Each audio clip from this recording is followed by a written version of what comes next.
ako ng operation ko mamaya. Nag-prepare na ako, narito na ako. Ayan.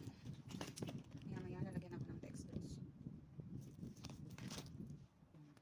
Pero syempre, kailangan mag-skincare naman ako.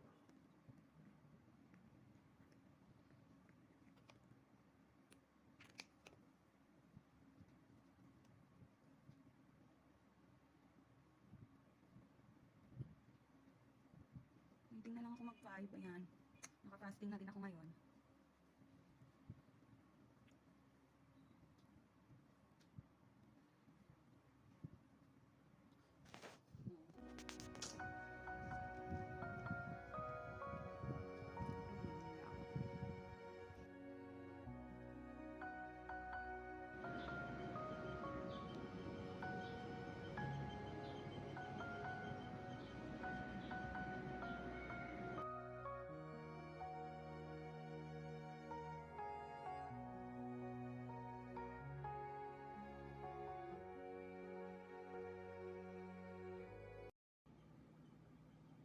Update lang po. Ayan. Tapos na yung operation ko. Kakalabas ko lang ng recovery room. Uhaw na ako.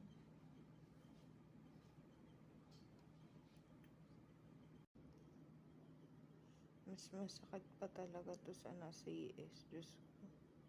Ramdam ko agad yung pain. Pagkalabas ko ng recovery room. Gusto ko na magpa-inject ng pain reliever agad. Parang nung na-CS ako, hindi naman ganito.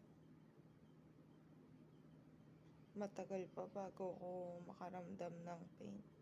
Ngayon, hindi ko pa nagagalaw yung paa ko, pero may pain na akong nararamdaman. So, ayun lang. Update na lang ako ulit. Bye!